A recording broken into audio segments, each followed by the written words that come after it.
Bien, entonces, retomando, como decíamos, la clase que iniciamos ayer, trabajando sobre unidad de medida como uno de los elementos, ¿no es cierto?, del modelo contable, y comenzábamos analizando, bueno, cuál era la importancia o cuál es la función fundamental que tenía fijar una unidad de medida, y más allá de ser como servir como reserva de valor o que nos sirve para el intercambio, lográbamos esta posibilidad de adicionar, de juntar o de homogeneizar, ¿no es cierto?, las diversas variables cualitativas que podemos encontrar dentro de un patrimonio, ¿sí? Habíamos dicho que en un patrimonio podemos tener elementos que se midan en pesos, otros que se midan en volumen, otros que se midan en unidades, bueno, en distintos niveles o tipos de variable, y lo que permitía entonces la unidad media es asignar un valor y por lo tanto ya podía entonces unificar, ¿no? Juntar todas esas variables que a primera instancia no las podría vincular. ¿M? Comenzamos luego a analizar si en los contextos, porque toma mucha relevancia y sobre todo dentro del modelo vigente que vamos a estar trabajando siempre, toma mucha relevancia el tema del contexto, ¿sí? Si estoy trabajando en un contexto estable o si estoy en un contexto inestable, porque eso básicamente hacía y definía cuál era la unidad de medida que teníamos que tomar. Vimos que esos contextos, podemos hablar de contextos estables o inestables y medidos a partir de la variabilidad o no en los niveles de precios. Hablamos de variaciones generales, hablábamos de variaciones específicas cuando abarcaban ciertos grupos reducidos y homogéneos de bienes, y ya generales cuando abarcaba la totalidad de bienes. Vimos allí causales diversos que generen esa variabilidad general, como era la propia oferta y demanda, ¿no? El propio sistema de precios relativos, o específicamente generado a partir de factores que motivaban este concepto que es muy relevante, el de la inflación, ¿no? Es decir, desbordes monetarios, déficits fiscales crónicos, eh, comportamientos o ciertas conductas de los agentes económicos que llevaban entonces a este proceso inflacionario y deflacionario. Y que básicamente es bajo este contexto de inestabilidad motivado por un proceso inflacionario o deflacionario, como la cara contrapuesta, ¿no es cierto?, a la inflación, la que nos motivaba al tener que pasar a ajustar o lo que llamamos reexpresar o homogeneizar los estados contables. Básicamente, esa variabilidad o cambios en los niveles de precios lo medíamos a partir de los índices de precios. Vimos a partir de allí qué características tenían los índices de precios y luego analizamos esa evolución en los cambios de los precios a partir de un cociente, una división que relacionaba básicamente el índice de precios de la fecha en la que estábamos parados, que generalmente el análisis iba a ser a la fecha de elaboración de los estados contables, o sea, la fecha de cierre, respecto del origen de la partida. Y acá, no lo dije ayer, pero ya lo empiezo a advertir hoy, y dentro de este tema toma mucha relevancia, porque después vamos a ver que el proceso de homogeneización o de reexpresión, como todo proceso, es técnico, ¿sí? Tiene una serie de pasos que se van repitiendo, pero lo importante acá, en este tema, siempre va a ser que sepamos definir correctamente cuál es el origen de la partida que yo esté analizando y que vaya a tener que homogeneizar o reexpresar. Y esto va muy de la mano con lo que llegamos a ver hacia el final de la clase pasada, esto de, ¿se acuerdan del método de lo temporal, ¿no? Es decir, de en moneda de qué momento estaba expresada esa partida. Y a partir de ahí vimos que podíamos tener cuatro posibles respuestas. O estaba en moneda del presente, o estaba en moneda del pasado, o estaba en moneda del futuro. O podía ser esta cuarta respuesta que parecía rara, pero que a la larga vamos a encontrar muchos típicos ejemplos de estos casos, que eran esas variables que surgían de combinar, ¿no es cierto?, variables que venían de distintos momentos de tiempo. ¿Sí? Como vimos el ejemplo ayer de un interés, ¿no?, explícito, en donde básicamente yo para definir ese monto, básicamente hago una diferencia entre dos valores que están en distintos momentos de tiempo. Entonces, a lo que voy es que esto va a tener mucha relevancia y es donde más tenemos que estar atentos y cuidadosos, porque si yo defino mal la fecha de origen, o sea, el origen de lo que esté analizando, todo lo que haga después está mal, porque ya el coeficiente me va a dar mal, el valor expresado por lo tanto queda mal, es decir, todo queda anclado y atado a que yo pueda definir correctamente ese origen de la partida que esté contemplando. Todo esto se hacía con un fin específico, ¿no es cierto?, que era poder reflejar o ver cómo impactaban esos cambios en el poder adquisitivo de la moneda dentro de el funcionamiento de la operatoria de toda empresa, a partir de la generación entonces de un resultado, que si ustedes se recuerdan era el RECPAN, ¿no? Resultados por exposición a cambios en el poder adquisitivo de la moneda, y que como todo resultado puede ser positivo o negativo, y que básicamente estaba ligado o dependía directamente de que la empresa mantuviese dentro de su patrimonio las partidas de tipo expuestas, ¿sí? ¿Se acuerdan que las partidas expuestas eran tres, ¿no? Teníamos todo lo que era caja y bancos en moneda nacional, todo lo que eran créditos y deudas en moneda nacional, sin cláusula de ajuste, sin intereses explícitos. Por lo tanto, el resto de las partidas, que no sean las que mencionamos recién, entrarían o pasarían a ser no expuestas, o sea, no generadoras del RECPA, o no responsables de generar RECPA. Por la vereda del frente habíamos trabajado también la terminología de lo monetario y lo no monetario, porque era una cuestión conceptual que se utilizaba más en un periodo anterior, ¿no? En donde se trabajaba con el método ya no de lo temporal, sino el método de lo monetario y lo no monetario, entendiendo como partidas monetarias aquellas que representaban intrínsecamente dinero, o sea, que ya eran dinero de curso legal, o un derecho o una obligación a materializarse en moneda local, ¿no? En moneda de curso legal. Dijimos, cuidado, que lo monetario no necesariamente es expuesto, ¿sí? No, vimos y dimos algún ejemplo de excepciones a la regla.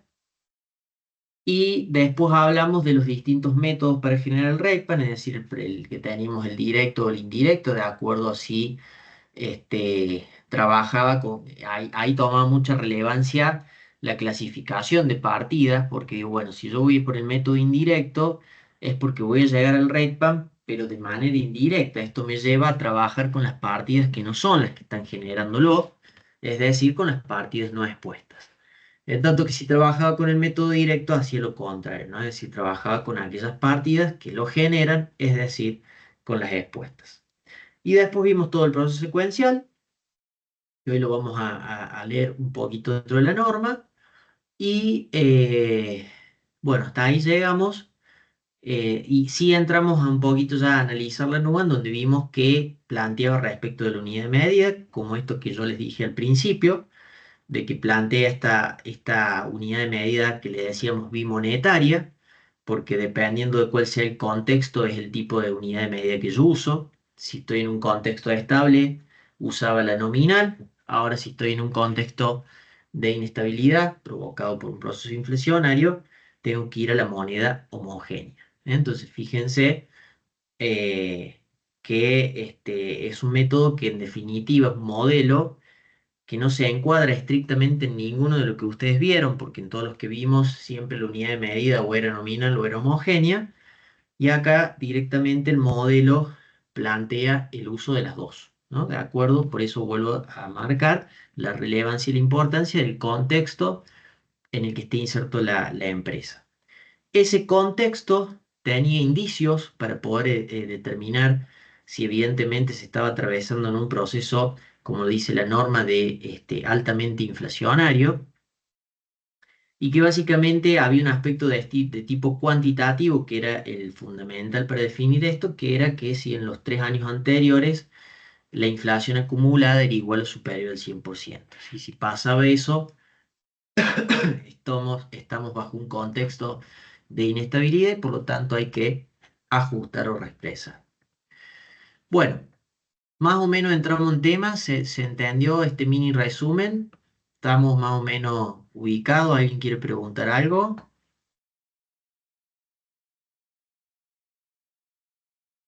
El silencio indica que no. Bueno, si alguien quiere preguntar, pregunte. Voy a compartir las diapositivas.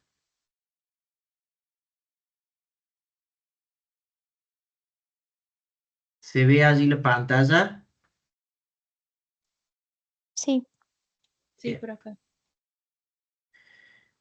Bueno, hasta acá entonces habíamos llegado.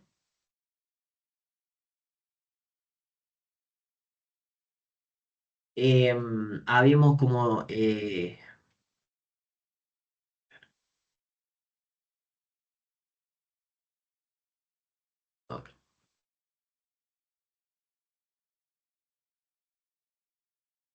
habíamos planteado esto, ¿no? Es decir, lo que decíamos que trabaja con una unidad de medida que era sin ajustar por inflación en estabilidad o teníamos que ajustar si estábamos en ese contexto altamente inflacionario, que lo definíamos a partir de una serie de indicios que daba allí la norma en el párrafo 98, en donde el primero de ellos hablaba de esto de la tasa acumulada de inflación en 3 años de igual o superior al 100%.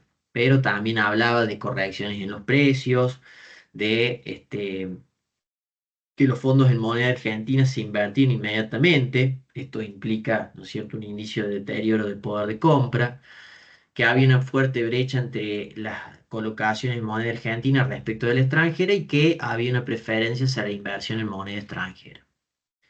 Bueno, ahora sí ya metiéndonos estrictamente en lo que es el ajuste por inflación, o sea, ya sabiendo que el contexto es altamente inflacionario y por lo tanto tenemos que ajustar, la norma nos plantea acá una serie de cuestiones, ¿no? Que, como les decía yo, por eso ayer cuando comenzamos le dije, vemos la teoría general y luego vamos a la norma, porque vamos a encontrar en la norma mucho sentido y fundamento de lo que hablábamos a nivel teórico al inicio. ¿Cuál es el objetivo que se plantea la norma con establecer esto del ajuste por inflación? Nos indica en su párrafo 176, dice que en un contexto de inflación, la entidad va a emitir los estados contables en moneda de poder adquisitivo correspondiente a la fecha de los estados contables, es decir, a la moneda de cierre. O sea que un poco acá está volviendo a reafirmar lo que veíamos recién en la unidad de medida, que si el contexto es inflacionario, para saber si el contexto es inflacionario, me da también las pautas para hacerlo, pero eso nos lleva entonces que los estados los tenemos que homogeneizar, ¿sí? Tenemos que llevarlos a poder adquisitivo de cierre. Para ello dice que la expresión de los estados contables en moneda de cierre tienen por objetivo presentar todas las cifras tanto las del periodo actual como las del periodo comparativo. ¿Por qué? Porque a nivel legal, ¿no es cierto? A nivel normativo se establece siempre que los estados contables se deben presentar en forma comparativa respecto del año anterior. Si ustedes agarran cualquier estado de situación patrimonial, es decir, lo que conocemos naturalmente como balance, van a tener dos columnas. Siempre van a tener la de la fecha de cierre actual, supónganse 31 de diciembre del 2023, y lo hace comparativo con el 31 de diciembre del 2022, o sea, el cierre del ejercicio anterior. Entonces, ambas cifras, es decir, las del cierre actual como las del cierre anterior, ambas deben estar en poder de compra de cierre. ¿M? Porque si no, no serían comparables en términos homogéneos, porque estaría comparando la del cierre actual, que tiene poder de compra del cierre actual, con la del periodo anterior, que tendría poder de compra del periodo anterior. Entonces, eso es lo que nos marca este párrafo, ¿no? Es decir, que tanto la información comparativa como las cifras actuales tienen que estar en la moneda, en moneda del mismo poder de compra, o sea, la de fecha de cierre actual. Para identificar, dice, cuándo corresponde y para qué tal ajuste, debemos irnos al párrafo 97 al 100, que eso es lo que veíamos al principio, donde nos indican o nos daban esos indicios para saber si estamos en un contexto altamente inflacionario. Entonces eso nos plantea como objetivo el ajuste por inflación. Respecto a qué índices vamos a utilizar para determinar estos coeficientes de ajuste o correctores que hablábamos ayer, y con relación al periodo de origen de las partidas. Fíjense que la NUA, todo esto que estamos viendo acá fue incorporado a partir de la NUA, no estaba tan detallado así en la anterior, que era la RT6, porque vuelvo a enfatizar la importancia que tiene dentro de este proceso el periodo de origen de la partida, porque si definimos mal eso, todo lo que hagamos después queda mal, ¿no? Bueno, en cuanto al índice a utilizar, fíjense que el párrafo 179 dice que a efecto de expresar los estados contables en moneda de cierre, se va a utilizar el índice de precios del FACSE.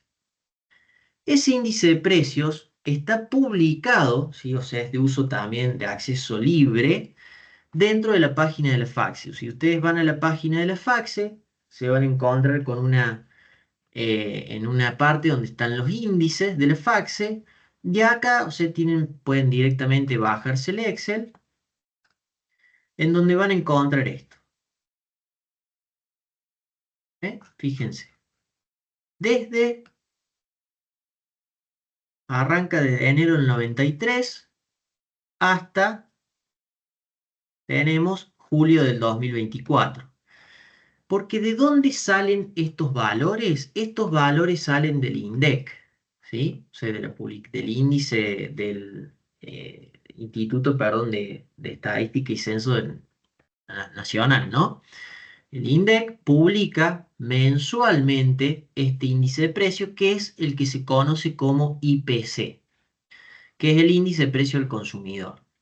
Antes existía uno que se llama IPIM, que es el índice de precios internos al por mayor, también publicado por el INDEC. Pero hubo un periodo en el INDEC donde se interrumpió la medición de ese índice y entonces se tuvo que, para seguir todo el circuito de índices consecutivos, digamos, la FACSE lo que hizo empalmar, es decir, juntar los dos índices de precios. Es decir, se trabajó con el IPIN hasta un cierto periodo y a partir del periodo en que se interrumpió se pasó a usar el IPC, porque el IPC nunca se interrumpió. Entonces, esto es lo que usamos actualmente para nosotros poder ir definiendo, por un lado, obviamente, cuál es la inflación, porque vamos viendo la evolución de precios, pero que sirva para determinar los coeficientes. Voy a poner un ejemplo muy, muy sencillo. Supónganse que yo cierro a abril del 2024, ¿sí? Fíjense que en abril del 2024 el índice de precios fue de 5.830. Si yo tuviese una partida de, por ejemplo, enero del 2024, cuyo índice de precios es 4.261, si yo quisiera llevar esa partida de enero a abril, que es donde yo estoy parado, ¿qué tendríamos que hacer? A ver, si se dan cuenta.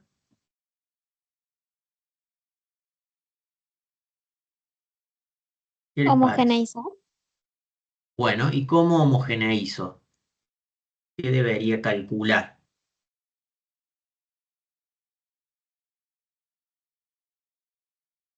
Yo voy a tener el valor, supónganse, 7.000 pesos. Esos 7.000 ¿No sería pesos, el coeficiente de reexpresión? ¿cómo? ¿No sería el coeficiente de reexpresión? Bien, necesitamos sacar el coeficiente de reexpresión, ¿no? Para que podamos ver, en definitiva, cuál ha sido la evolución en los niveles de precios que hubo desde enero, perdón, a abril.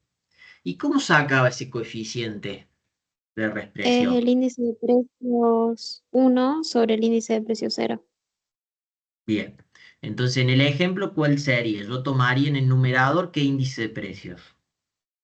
¿El de abril sería? El de abril, correcto, porque yo estoy en abril. Sobre, y acá es donde viene la importancia, que estos 7.000 tienen un origen de dónde. ¿De qué momento vienen esos 7.000?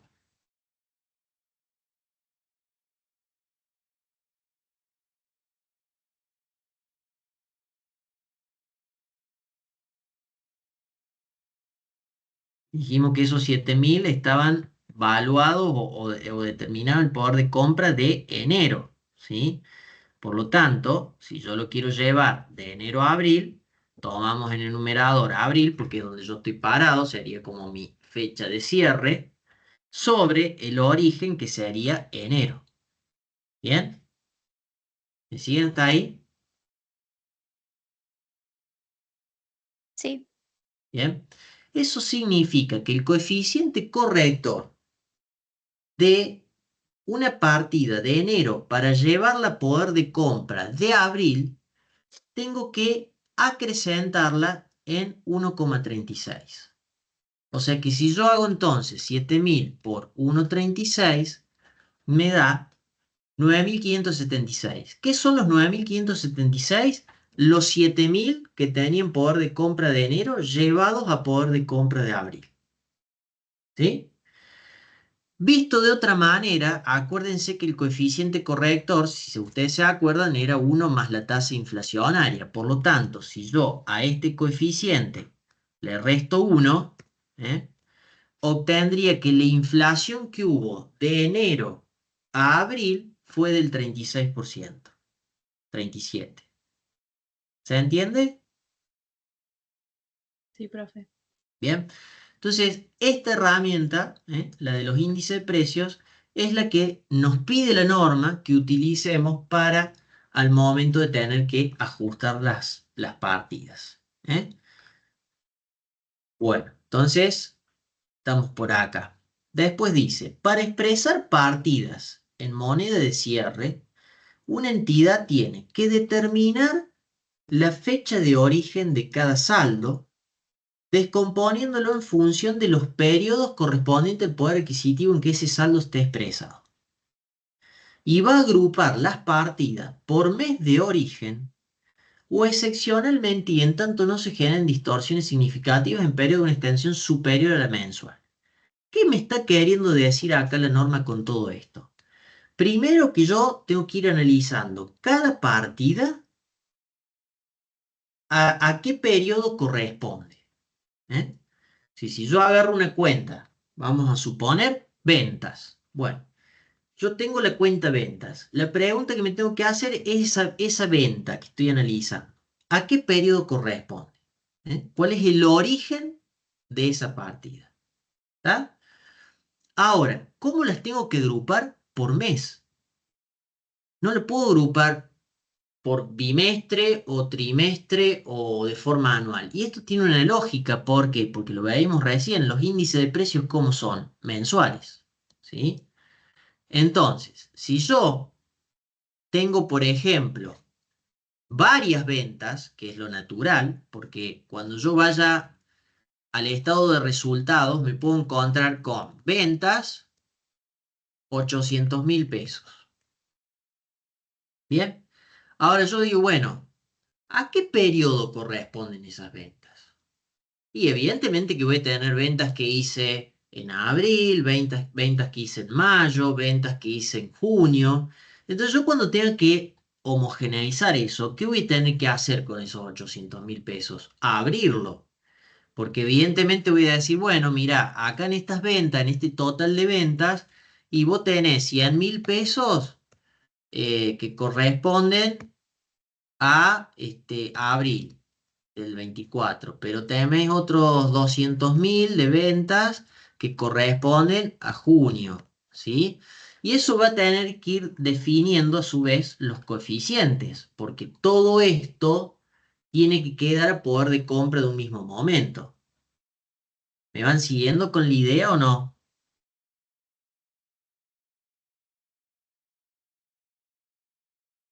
¿puedes volverlo a explicar? Sí. Cuando nosotros analizamos cuentas, ¿sí? Ustedes saben que la principal característica que tienen las cuentas, ¿cuáles son? La de ser una síntesis, ¿sí? O visto gráficamente como una caja en donde yo voy metiendo cosas de igual naturaleza, ¿sí? Entonces yo agarro ventas, la cuenta ventas, y va a estar por un importe, porque acuérdense que otro de los factores que tiene la contabilidad es la síntesis. Es decir, bueno, vos vendiste por 800.000 pesos. Bueno, pero ahora en el sentido de que yo tengo que llevar todo un mismo poder de compra, viene el tema de decir, bueno, estos 800.000 pesos que vos estás reflejando de ventas, ¿qué poder de compra tienes y cuál es el origen de eso? Y para eso te vas a tener que ir a ver cuándo vos fuiste haciendo las ventas. Porque no es lo mismo el importe de una venta, el poder de compra, perdón, de una venta que hiciste en abril, al poder de compra de una venta que hiciste en junio, o al poder de compra de una venta que hiciste en agosto, ¿sí? Entonces, evidentemente que yo para reflejar o poder convertir esa cuenta venta en un valor homogéneo, todo un mismo poder de compra, necesito fraccionarla y abrirla, ¿sí? Para que después cada venta la lleve por su valor correspondiente. Vamos a poner un ejemplo bien concreto para que se entienda. Yo agarro ventas, vamos a poner por 300.000 pesos. Pero me aclara que yo tengo una venta que hice el 10 de marzo del 2024, otra venta que hice el 27 de marzo del 2024, una que hice el 15 de junio del 2024. Para hacerlo simple, cada una de ellas es 100.000 pesos. Se ve la pantalla, ¿no? ¿Lo Sí, estoy escribiendo? Sí. Bueno. Entonces, cuando yo digo y vengo a trabajar la cuenta ventas, que es lo que yo voy a homogeneizar, vamos a suponer que la fecha de cierre, que es a donde yo tengo que llevar todo, es el 31 de diciembre del 2023. Vamos a ponerle, porque como no tenemos diciembre del 24, vamos a poner que todo esto es 2023. Yo tengo que convertir esta cuenta ventas, que está actualmente en valores heterogéneos, porque fíjense que nuclea ventas de distintos momentos de tiempo y por ende de distinto poder adquisitivo, la tengo que dejar toda en poder de compra de diciembre del 2023. ¿Hasta acá se entiende lo que yo quiero hacer? sí, Bueno, Sí, profe. bueno. Entonces ahí es donde viene lo que me dice primero la resolución, en que yo tengo que agrupar las partidas por mes. ¿Eh? ¿Por qué? Porque para cuando yo tenga que ajustar, ¿cuál es mi variable de ajuste? El índice de precio. ¿Y el índice de precio cómo se mide? Por mes. No tengo un índice de precio por día, ¿sí? Pues si no podría agarrar cada partida y expresarla por día. Sería totalmente engorroso, ¿no? Entonces, acá, ¿qué quiero decir yo con esto? En el ejemplo este que tengo acá. Si yo tengo dos ventas que, fíjense, son del mismo mes, estas sí las puedo juntar, estas dos, y trabajar los 200.000 pesos, no el 100.000 este y el 100.000 este. ¿Por qué? Porque tanto este 100.000 como este 100.000 tienen el mismo poder de compra. ¿Cuál es el poder de compra que están considerando? El mes de marzo del 2023, no el día. ¿Me siguen con eso? Sí. Bien. Y después a su vez tengo otra venta más que le hice en junio. ¿Las puedo sumar a las de marzo? Y no, porque ya esta de junio no tiene el mismo poder de compra que estas, que son de marzo. ¿Estamos de acuerdo ahí?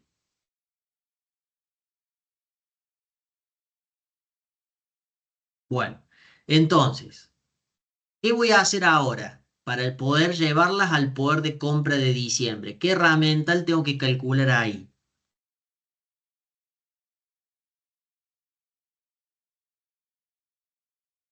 Yo ya sé qué poder de compra tienen cada partida. Algunas son de marzo, otras son de junio, y sé a qué poder de compra las tengo que llevar. Ahora, ¿cómo materializo eso? ¿Qué tengo que calcular? El coeficiente de reexpresión El coeficiente de reexpresión, así es.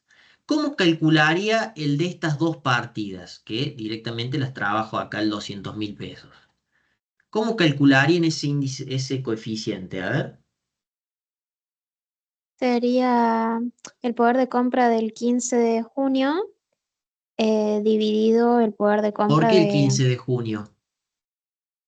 A Yo ver, lo tomo como que sería el índice de precios 1 menos, o sea, dividido el índice de precios 0. bueno, 0 pero sería el índice anterior. ¿cuál es nuestro índice de precio uno que vos le decís? Yo creo que junio, o sea, los 100.000 ¿Por, pesos eso. No por qué sería decís junio? ¿No es diciembre. la fecha de cierre, profe? Exacto, es la fecha de Ah, cierre. Nosotros queremos llevar todo a la fecha, a poder de compra de fecha de cierre. Ahí es donde estamos parados en realidad. ¿Sí? está en los Entonces, 300.000. nuestro índice de precios uno, como le llamas vos, o de fecha de cierre, va a ser el índice de precios de diciembre del 2023. ¿Estamos de acuerdo hasta ahí? Sí, Sí, Entonces, nos vamos a buscar a la tablita, fíjense, el índice de precio de diciembre del 2023 son los 3.533,19. Eso lo divido por el índice de precio de qué periodo? De el índice de precio del periodo de origen de estas partidas. ¿Qué origen tienen estas sería partidas? marzo. Marzo. Marzo. Marzo del 2023. Exacto. Entonces buscamos marzo del 23 y ahí construí el índice de precios, perdón, el coeficiente corrector de esas partidas de marzo que me permitan llevarlas al poder de compra de cierre. Lo único que después hago es multiplicar, ¿no es cierto?, esto por ese coeficiente. Por lo tanto, fíjense que estas ventas de 200.000 pesos que tenían poder de compra de marzo, al aplicarle el coeficiente de 2,55 se convierten en 511.000 pesos, que serían esas dos ventas de marzo, pero ahora en poder de compra de diciembre. ¿Estamos de acuerdo hasta ahí?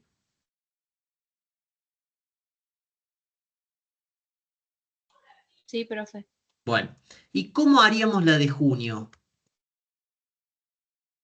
Lo mismo, o sea, el numerador va a ser el mismo, pero va a cambiar la fecha de origen, digamos. Exactamente. Nuestro numerador sigue siendo diciembre del 23 porque yo quiero llevar todo a ese poder de compra, pero ahora mi denominador, perdón, va a ser el índice de precio de el origen de esta partida, que es de cuándo? De Junio. junio del 23, ¿sí? Entonces buscamos junio del 23, que es este. Fíjense que el coeficiente pasa a ser 2,06, relativamente un poco más bajo que el anterior. ¿Es lógico eso? Sí. Acuérdense que en inflación, si los precios van a subir, es normal que cuanto más me acerque a la fecha de cierre, más se va reduciendo la brecha de la variación de precios. Por lo tanto, más va a tender hacia la baja. A tal punto de llegar ¿a qué número tendría que llegar? Al uno. Al uno, que sería el índice de precio de fecha de cierre. Exacto. ¿Sí? Entonces, al hacer entonces esto por su coeficiente de reexpresión, fíjense que estas ventas de 100.000 que estaban en poder de compra de junio, a poder de compra de diciembre pasan a ser de 206.000 pesos.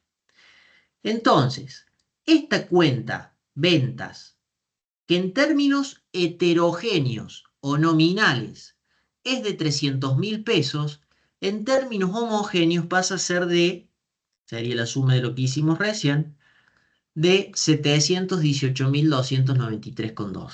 ¿Eh? tengo Entonces, una pregunta. sí, No sí, entendí la última parte, o sea, hacemos el coeficiente y después, ¿por qué se multiplica? porque vos querés convertir esa cifra que está en poder de compra del origen, que será junio en este caso, lo querés llevar a poder de compra de diciembre.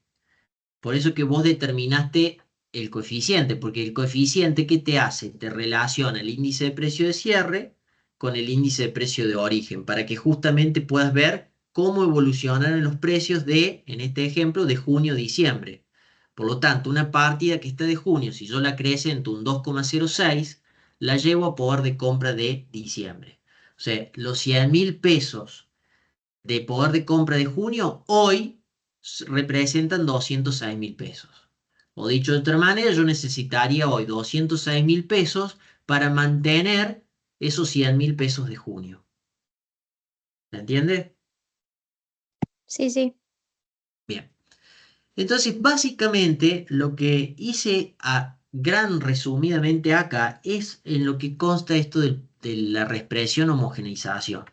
Ahora, fíjense qué importante es esto, ¿no? La fecha de origen. Porque yo tranquilamente podría haber agarrado los 300.000 pesos y decir, bueno, los 300.000 pesos vienen de marzo. ¿Está bien eso? No, porque justamente dentro de esos 300.000, solamente 200.000 vienen de marzo, otros 100.000 vienen de junio. Y ya estos 100.000, que son de junio, no tienen el mismo poder de compra que estos 200 de marzo. Entonces siempre hay que hacer el análisis bien detallado de cuál es el origen de la partida y muchas veces va a pasar esto, que yo la partida la tenga que abrir porque está compuesta por valores de distintos momentos de tiempo. Es decir, si yo me hiciera la pregunta del método temporal y digo, la cuenta ventas, ¿en moneda de qué momento está? ¿Cuál sería la respuesta de ustedes? O sea, ¿está en moneda del presente, del pasado, del futuro o la cuarta que decía que surgía de combinar variables de distintos momentos? ¿Qué les Es la parece? cuarta opción. Es la cuarta respuesta, exactamente, ¿sí? Porque estoy viendo específicamente que estos 300 se conforman de 100.000 que vienen de marzo, otros 100 que vienen de marzo y otros 100 que vienen de junio. Y ya si vienen de distintos momentos, tienen distinto poder de compra, necesariamente ¿qué tenemos que hacer? Abrir y homogeneizar y llevar todo a un mismo poder de compra. ¿Estamos Profe, hasta tengo una acá? duda. Sí, Si tuviéramos solamente, por ejemplo, esos 100.000, por ejemplo, del 10 de marzo, sí, ahí sería la opción de decir, bueno, tengo del pasado solamente. claro. Ah, Ahí sí, porque tendría una única venta y se sí, corresponde a un poder de compra pasado. está ¿Eh? genial. Sí, Y aunque sean del mismo mes, o sea, salvo que sean de la misma fecha, igual ya es la cuarta opción. Por ejemplo, el 10 del 3 y el 27 del 3, si no tuviéramos el 15 del 6, esa venta, igualmente estaríamos parados en la cuarta opción por ser días distintos, digamos, ¿o no, no? porque No, acordate que tu forma de agrupación es mensual, sí, sí, ahí está. Sí, sí, ¿sí? entonces. Entonces, Sí, si está todo dentro del mismo mes, sigue sí. siendo algo del valor pasado, porque todo lo llevas por un coeficiente del pasado, ¿sí? Genial. Bien, Listo, buena gracias. pregunta. Muy bien. Bueno, vamos hasta acá. Entonces, eso es lo que gráficamente nos plantea la norma en ese párrafo 180. Es decir, primero, tener en cuenta el periodo al que corresponde la partida y después ir agrupando por mes. Ahora, fíjense que dice excepcionalmente, y en tanto no se generen distorsiones significativas, puedo agrupar por un periodo superior al mensual. Y ustedes dirían, ¿cómo es esto? Y si recién me dijo que yo tengo que ir agrupando por mes porque los índices de precios son por mes. Pero bueno, puede haber casos en donde la partida que esté analizando pueda tener un saldo, digamos, que pueda llegar a ser superior al mes. ¿Cuál es el típico ejemplo de esto? Las obras en construcción. Si yo tengo una obra en construcción que supónganse la inicié en marzo, y llego ahora a cierre, digo a diciembre, y esa obra sigue en curso, fíjense que es una obra que no la puedo situar en un mes en específico, porque es una obra que ha ido avanzando durante todo el año, en definitiva, ¿sí? Entonces ahí para determinar el coeficiente de reexpresión, uno podría hacer uso de esta alternativa y decir, bueno, voy a tener que abarcar por un periodo superior al mes. No puedo hacer cortes mensuales. O sí, eso dependería de si yo puedo específicamente individualizar en el costo de la obra qué se fue aplicando en cada mes. Entonces uno tendría una variable objetiva para definir, bueno, 100.000 pesos corresponden a enero, otros 100 a febrero y así sucesivamente. ¿Sí? Pero si la partida no puedo identificarla a un mes en concreto y abarca varios meses, voy a tener que contemplar esta cuestión de trabajar con un índice que supere al mes. ¿Cómo voy a hacer eso? Creo que lo dice más abajo, vamos a ir leyendo, pero para no adelantarme. Pero ¿se entendió la excepción a la regla? Primero, ¿estamos bien hasta ahí?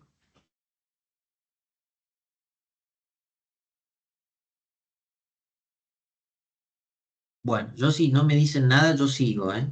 Cualquier cosa me Profe, preparo. yo Sí, medio que me perdí en el camino, digamos, cuando lo explico. ¿Lo puede volver a repetir? sí.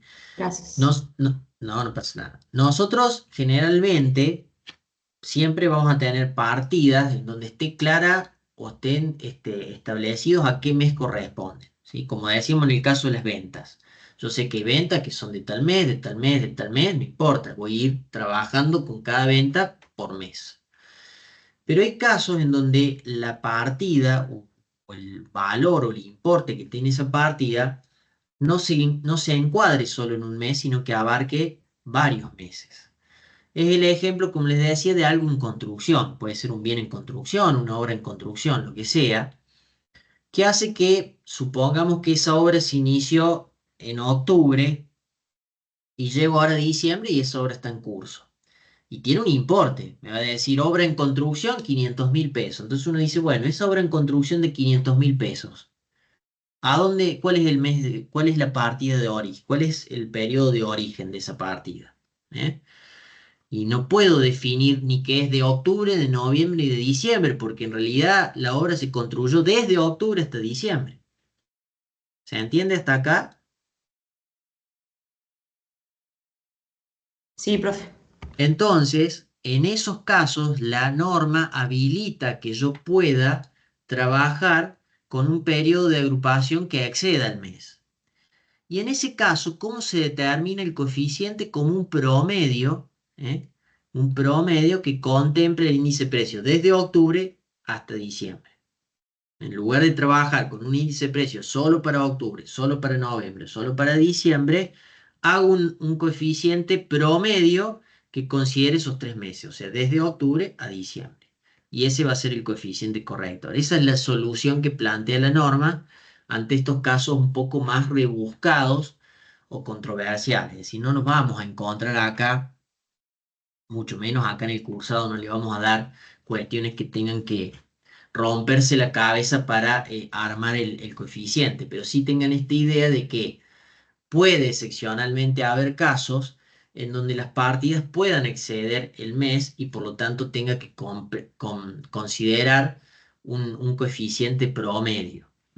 Si no, siempre vamos a ir tomando como referencia el mes de la partida, o sea que el mes que corresponde a esa partida. Entonces después sigue diciendo, para expresar una suma contabilizada en moneda de fecha anterior al cierre en un importe en moneda de cierre, una entidad va a aplicar el coeficiente que resulte de dividir el valor del índice de precio FACSE correspondiente a la fecha de los estados contables por el valor del índice de precio FACSE referido a la fecha de origen de la partida. O sea, ¿qué hace la norma acá? Un instructivo. ¿Eh? Me está explicando cómo yo tengo que ajustar.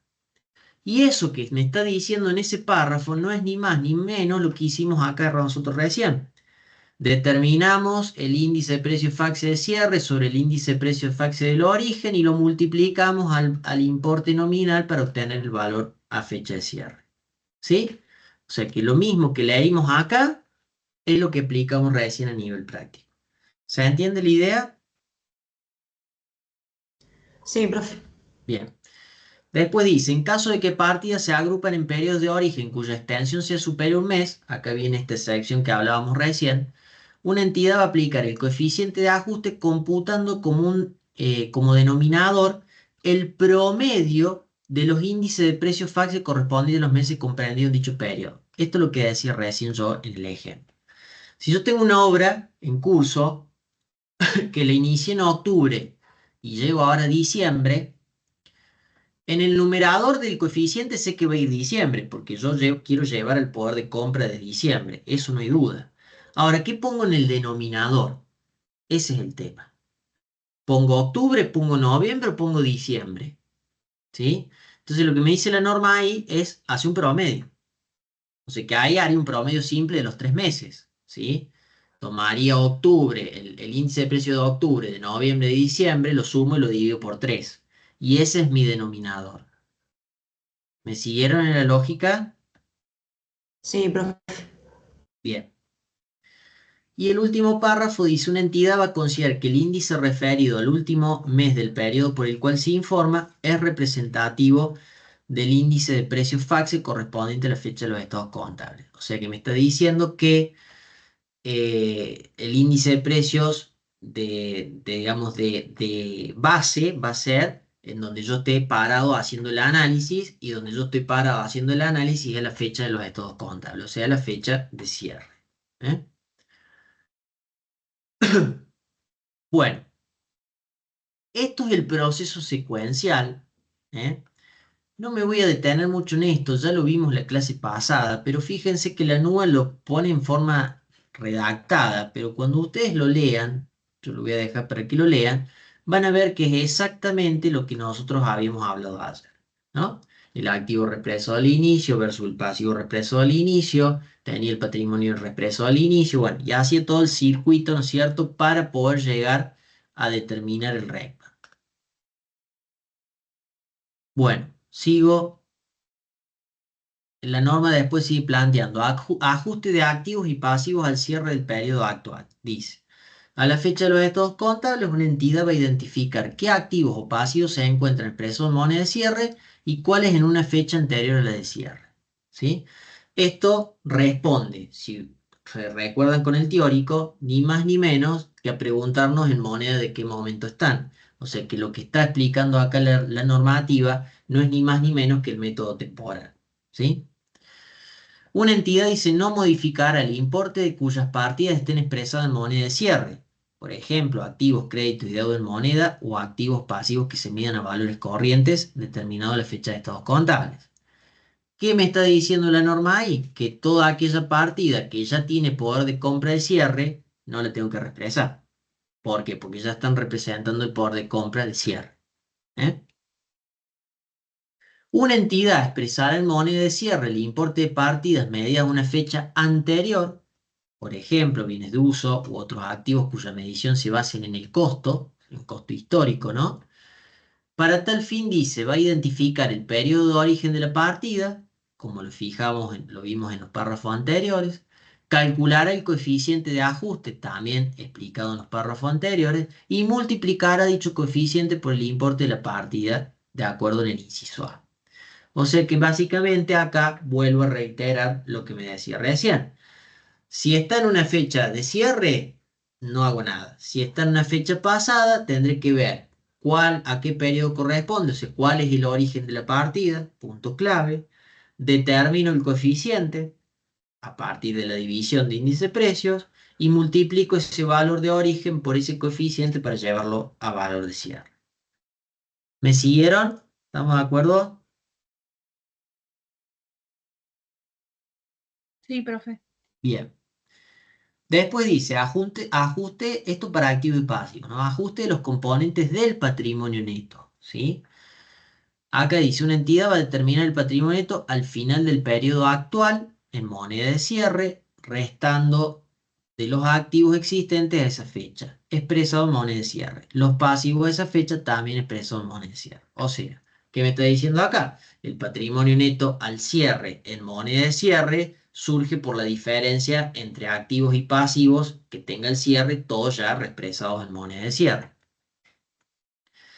Para expresar en moneda de cierre las distintas partidas que integran el patrimonio neto, excluido el resultado del periodo, la entidad va a proceder de la siguiente manera: expresará en moneda de cierre el saldo inicial de cada partida utilizando los coeficientes, de acuerdo a los índices de precios FACSE, desde la fecha en que se determinó el saldo inicial hasta la fecha de los estados contables. A ese importe le suma o resta, según corresponde, las variaciones ocurridas durante el periodo, también expresados en moneda de cierre, considerando las pautas que vamos a ver a continuación. O sea, no hay tanta ciencia en esto, sino que así como yo trabaje las partidas de activo y pasivo, donde tendré que ir viendo cuál es el origen que tiene cada una de esas partidas, llegado al patrimonio neto, donde sabemos que las partidas naturales del patrimonio neto van a ser capital, reservas, sin considerar el resultado, porque el resultado homogeneizado va a salir del ajuste que haga de todas las cuentas de resultado. Entonces me centro solo en capital y en ganancias reservadas, o sea, reservas. Tendré que ir viendo también cuál es el origen de esas partidas. Ese origen un poco me lo marca, y esto fue una gran incorporación que planteó la NUA, porque a veces no queda tan claro cuál era el origen de las partidas, sobre todo vinculadas a variaciones ligadas al patrimonio neto. Entonces, un poco la NUA vino a traer este, claridad sobre el tema, ¿no? Porque esto, vuelvo a repetir, no estaba en la anterior normativa. Y fíjense, dice, una entidad va a expresar las variaciones patrimoniales del siguiente modo. Todo lo que corresponda a resultados, y resultados diferidos ya es un tema un poco más complejo, pero lo que vamos a trabajar nosotros naturalmente son resultados, porque los resultados diferidos, no sé si se los mencionan en sí uno o no, pero son aquellos resultados que dependen de una concreción o de una determinada acción en el futuro para que ese resultado se convierta en líquido realizado. Entonces, entra en esta categoría de resultado diferido y va al patrimonio neto. Cuando ese resultado diferido con el tiempo se produce la concreción de esa ganancia o de esa pérdida, de acuerdo si puede ser un ingreso o un egreso, pasa al estado de resultado. Entonces, fíjense, lo que hace la NUA acá es plantearme los distintos resultados y cómo debería yo reexpresarlos, es decir, considerando cuál es el origen que tiene esa partida. Entonces, para el lado de los resultados me habla de resultados transaccionales. Son los naturalmente resultados de ventas, determinados gastos administrativos, de comercialización, este, gastos ligados a sueldos, al impuesto a las ganancias, etcétera. ¿Sí? Fíjense que dice que va a multiplicar el valor de ese resultado por el coeficiente correspondiente a la fecha de origen de esa transacción.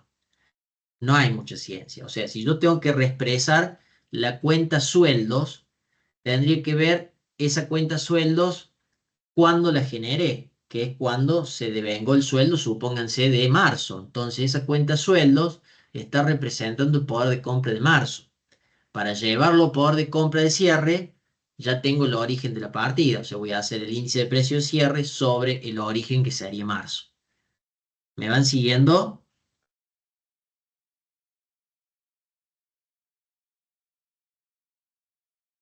¿Medianamente vamos o no?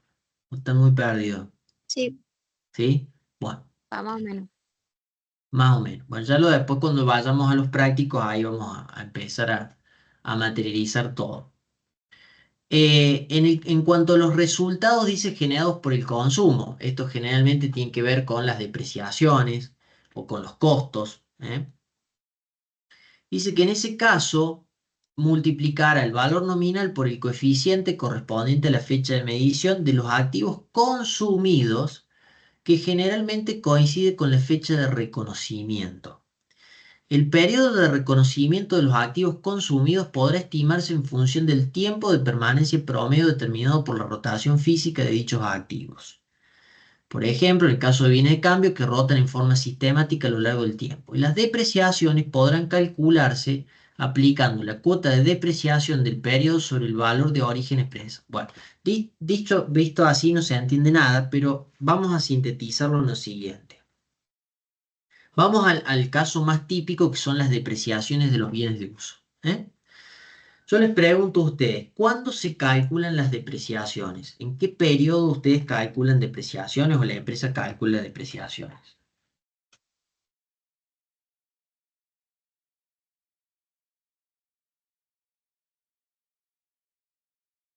Esto lo vieron en SIC 1, ¿eh? ¿Cuándo deprecian un bien de uso?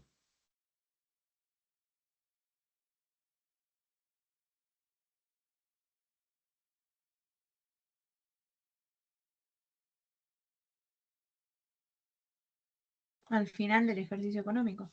al cierre del ejercicio, ¿no? Transcurrió todo el ejercicio económico, llegó la fecha de cierre. Entre los distintos ajustes que hago fecha de cierre, uno de ellos es depreciar los bienes de uso, reflejar el desgaste que ha tenido por ese año de uso, ¿no? Porque recuerden que la depreciación es eso, ¿no? El reflejo del desgaste que tiene el bien por su uso. Entonces, cuando yo voy a agarrar esa cuenta, que es una cuenta de resultados, ¿se acuerdan? Depreciación, no sé, depreciación maquinarias, ¿no? Es una cuenta de resultados. Y uno tiene que decir, bueno, ¿cuál es el origen de esa cuenta, que es depreciación maquinarias? Y uno tendría la lógica de decir, bueno, como yo esta cuenta la generé a fecha de cierre, tiene poder de compra de cierre. Pero lo que me está diciendo o tratando de explicar la NUAI, que quizás así leído no se llegue a entender, me dice que yo tengo que ir al origen de cuando reconocí o de dónde viene esa depreciación. Esa depreciación está calculada sobre qué. ¿Sobre qué calculan la depreciación? Sobre el valor de compra menos el valor de recupero sobre los años de vida Es, útil o exacto, nivel de exacto. producción. Más allá de eso, digamos, más ya ahí entramos al procedimiento, cómo calculo la depreciación. Pero fíjense, como dijo allí el compañero, que mi punto de partida de cálculo es el valor de origen de la partida, o sea, el valor de origen del bien. Y ese valor de origen va a estar ligado al poder de compra de qué momento, de cuando se compró el bien, porque está evaluado a costo, ¿sí? Recuerden esto ya de las primeras clases, costo es un valor que queda ligado, ¿no es cierto?, al sacrificio para obtener o producir ese bien, ¿sí? Entonces yo compré una maquinaria en abril, ¿sí? Y la pagué 500.000 pesos. Entonces, en mi contabilidad aparece la maquinaria en 500.000 pesos, ahora el cierre, pero esos 500.000 están representando el poder de compra de abril, que es cuando la compré. ¿Estamos de acuerdo hasta ahí? Sí, Entonces, si yo ahora calculo la depreciación sobre 500.000, por más que yo la calcule a la fecha de cierre, ¿qué poder de compra tiene esa depreciación? Gabriel, De abril. Eso es lo que quiere decir la norma acá. No es mirar la fecha del asiento o cuando yo generé la cuenta, sino que queda linkeada la cuenta al origen de la partida que está contemplando la cuenta. ¿Sí? Entonces, esto pasa tanto en las depreciaciones como en los costos de las mercaderías vendidas. Ojo también con esto. Cuando yo reflejo el costo de una mercadería vendida, tendré que ir a ver cuándo o a qué costo estoy sacando esas unidades, que va a estar ligado al costo de las unidades del momento en que se han ido comprando. Más allá de que yo venda ahora en abril, supónganse que vendo en abril mercaderías que compré en agosto del año pasado, ese costo que yo estoy reflejando ahora a nivel contable, ¿qué poder de compra tiene? ¿Ahora abril cuando yo estoy vendiendo o agosto del año pasado? en agosto del año pasado. Exacto. ¿Eh? Entonces, fíjense, estas son las cuestiones donde tenemos que tener que cuidado, ¿sí? No caer en la idea de que yo voy a ir generando como fecha de origen el asiento contable porque nada tiene que ver una cosa con otra. ¿Puede coincidir? Sí, puede coincidir que a lo mejor la cuenta se registre a una fecha y coincida con la fecha misma de origen de esa partida, pero como estamos viendo en muchas otras cuentas, la fecha de registro contable nada tiene que ver con el origen de la partida, ¿sí? Eso es lo que se tiene que empezar a mentalizar, ¿sí? Sí, yo por lo que veo siempre hay que tener cuidado con trasladar los poderes de compra. Claro, tal Sí, cual, tal cual. Por eso siempre yo les digo, fundamental el periodo de origen de la partida. Porque si yo agarro esta cuenta de depreciación y le pongo como origen diciembre, porque la generé en diciembre la cuenta, no lo voy a reexpresar porque me va a dar 1 el coeficiente, diciembre sobre diciembre, 1. Cuando en realidad estoy trabajando un valor que tiene poder de compra de cuando compre el bien de uso. ¿Sí? Entonces es clave tener cuidado al momento de evaluar el origen de la partida. ¿Sí? Bueno. Acá entonces yo no me voy a detener en todos, quería, después ustedes lo leen más tranquilos, pero está bueno esto porque les va marcando claramente la normativa cómo tienen que ir fijando esos periodos de origen. Sí me interesa que vayamos por el lado del patrimonio neto, porque en el patrimonio neto pasa algo muy puntual, y si ustedes se recuerdan con SIC 1, contabilidad básica, se acuerdan que en el patrimonio había dos tipos de variaciones que eran cualitativas o variaciones que eran cuantitativas. ¿Se acuerdan de eso? ¿Me suena?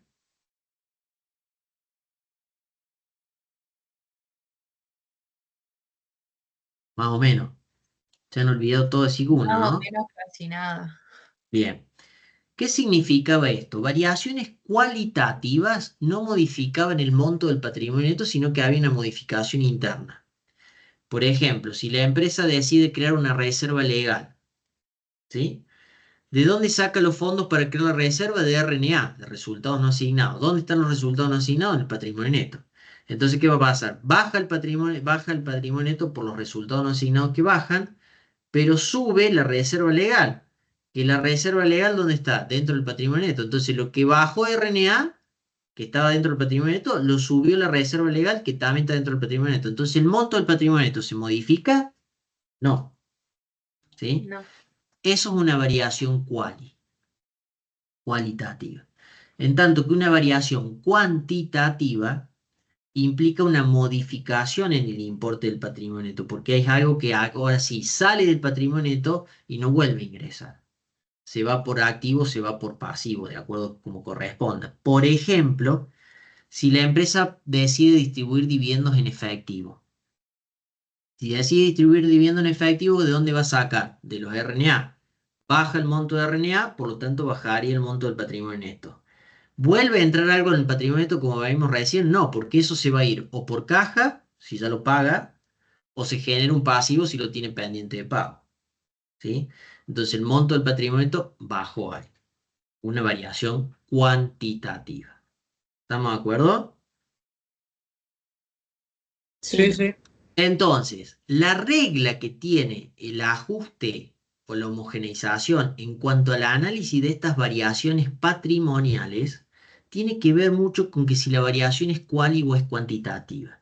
Si la variación es cualitativa, o sea, no modifica el monto del patrimonio neto, toma como fecha de origen el cierre del ejercicio anterior. En tanto que si la variación es cuantitativa, o sea, modifica el monto del patrimonio neto, la fecha de origen ya no es más el cierre del ejercicio anterior, sino la fecha de la asamblea en donde se decidió hacer esa distribución. Eso queda marcado y plasmado en este cuadrito. Pues fíjense lo que planteamos acá. Vuelve a plantearme tipos de variaciones y cómo tengo que reexpresar. En el caso, dice, de suscripción de nuevas acciones o cuotas sociales, dependiendo del tipo de sociedad, sea una sociedad anónima o una SRL, incluyendo las primas de emisión relacionadas, dice que se va a multiplicar ese valor por el coeficiente correspondiente a la fecha de la suscripción. O sea que el origen que tiene una suscripción de nuevas acciones o de cuotas sociales queda ligada a la fecha en que se suscriba. ¿Eh? Entonces, no sé si la suscripción se hizo en mayo del 2024, en mayo del 2024, esa suscripción de acciones tiene el origen mayo del 2024. ¿Sí? Capitalización de aportes irrevocables. Esto quizás todavía no lo entiendan porque no sabemos, no saben todavía qué son los aportes irrevocables. Lo vamos a dejar de lado para no hacer lío. Pero fíjense, capitalización de resultados y otras variaciones cualitativas que afectan a los resultados acumulados, toma ese valor con el coeficiente desde el ejercicio de cierre anterior. Fecha de cierre, ejercicio anterior. Lo que decía recién, variaciones cualitativas, tomamos como origen cierre de ejercicio anterior. Distribución de dividendos en efectivo, que decíamos que era cuantitativo, ¿se acuerdan? Porque modificaba el monto del patrimonio neto. Toma ese valor por el coeficiente considerando la fecha de la asamblea en que se aprobó esa distribución. ¿eh? Y en el caso de reducciones de capital para devolver a los accionistas, se toma ese valor por el coeficiente correspondiente a la fecha en que se aprueba esa reducción. ¿Sí? Entonces, estos cuadritos son claves para entender el origen de la partida, que dijimos que era fundamental. ¿Estamos bien hasta acá? Sí, profe. Bueno, yo sé que esto después hay que masticarlo un poco más, pero mientras tengamos una idea fundamental o básica, se les va a hacer más fácil después a ustedes. Bueno, vamos a ir a empezar ahora sí, un poco con los números. En primera medida me gustaría que trabajáramos la clasificación. Ustedes tienen la guía, ¿no? ¿Se la subió Martín? Sí, Sí, Bien. profe. Bueno, si nos vamos a la guía de trabajos prácticos número 3, fíjense que arranca el primer caso con una serie de cuentas y la idea que nosotros tenemos que poder hacer es clasificarlas. Para esto nosotros necesitamos tener bien en claro los conceptos que trabajamos ayer, esencialmente, que se acuerdan era el monetario y el no monetario, qué significaba uno y otro, el expuesto y no expuesto, y van a ver una tercera columna que dice A y no A, que significa esto actualizado o no actualizado.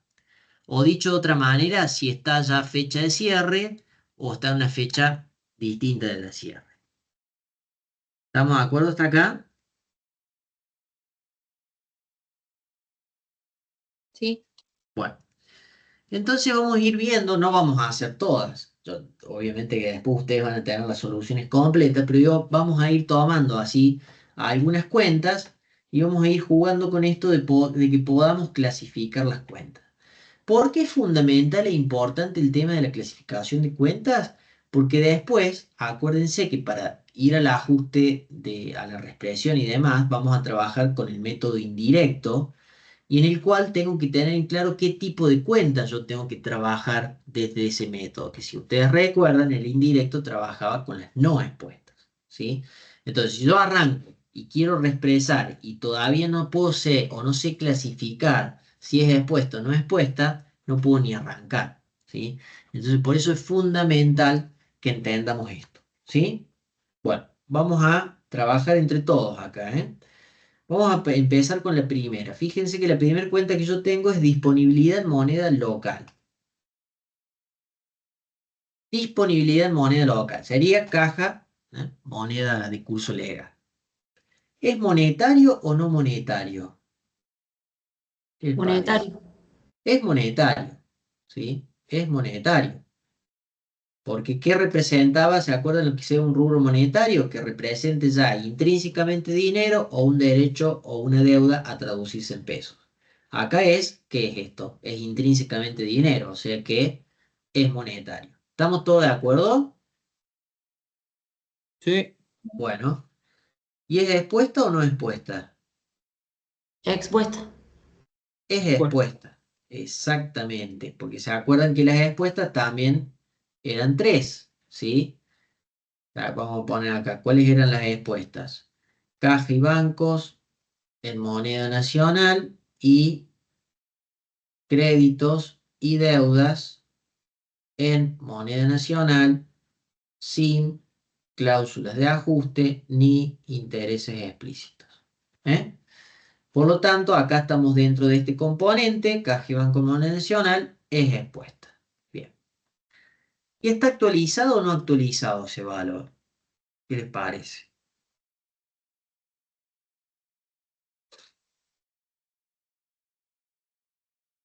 actualizado, pero. Está actualizado. Y acá vamos a encontrar siempre que aquellas partidas que son expuestas siempre van a estar actualizadas. ¿Por qué? Porque están representando ya el valor nominal que tienen a ese momento. O sea, si yo tengo en caja 500 pesos, ¿sí? Y llego al cierre de esos 500 pesos, estos están representando esos 500 pesos de a ese momento, ¿sí? No puedo tener 500 pesos de un momento distinto, se entiende la lógica. Es decir, siempre partidas expuestas van a estar actualizadas, ¿sí? Y por lo general van a ser monetarias. ¿Por qué digo por lo general? Porque teníamos excepciones, ¿no? Bueno, ¿qué pasa con la caja en moneda extranjera? Yo diría que es monetaria, pero ahí es no expuesta. Bueno, vamos por partes. Para vos es monetaria. ¿El resto está de acuerdo? Sí, yo Sí. sí. ¿Sí? Sí, sí, sí. Y yo les digo es no ¿No sería monetaria. no monetaria? No monetaria. ¿Por qué? Porque acuérdense que hablamos de moneda de curso legal, ¿sí? O sea, pesos. Si la moneda es extranjera, eso ya no responde a la definición de rubro monetario argentino. Será un rubro monetario, pero de Estados Unidos, si fuera el dólar, ¿sí? Pero a nivel Argentina no es monetario, ¿sí? Cuidado con eso. Cuidado con la división entre moneda de curso legal respecto de moneda extranjera. ¿Está claro eso? Sí, profe. Sí, profe. Bien. ¿Expuesta o no expuesta? No expuesta. No No expuesta. expuesta. Muy bien. Fíjense, voy acá, no está nada, acá es todo en pesos, esto ya es moneda extranjera, por lo tanto, dijimos, no puede eso estar sujeto a la inflación del país. Bien, ¿y está actualizada o no actualizada? ¿Qué les parece?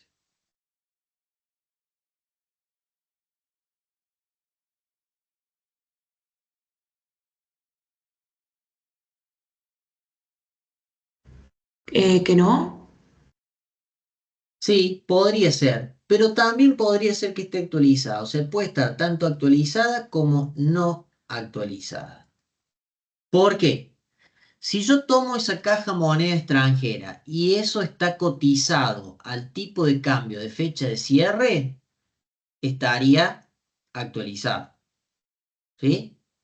Ahora, si está esa moneda extranjera, quedó valuada al tipo de cambio de cuando yo la incorporé y un valor anterior de cierre, no está actualizada. ¿Se entiende los dos casos? Sí, sí, profe. Bien. Inversiones en títulos públicos con cotización. Monetario. Monetario. Sí, porque tiene títulos públicos con cotización, o sea, se puede Bueno, pero hacer en líquido. ándate a la definición de monetario, ¿qué era? ¿Esto es intrínsecamente dinero? No, No, No, no monetario es. ¿Es un derecho o una obligación en pesos? no. No. Por lo tanto, no monetario. ¿Sí? Siempre váyanse a la definición. ¿Expuesto o no expuesto?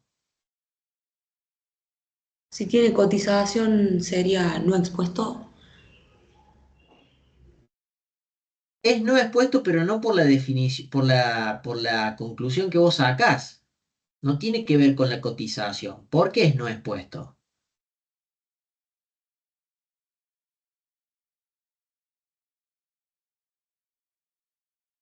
Fíjense. Porque hay como una pauta o... No, fíjense. Otra vez, los expuestos eran estos. ¿Esto qué es una inversión en título público? ¿Es caja y banco en moneda nacional? No. ¿Es crédito y deuda en moneda nacional sin cláusula de ajuste ni intereses explícitos? No. Por lo tanto, es no expuesto, ¿sí?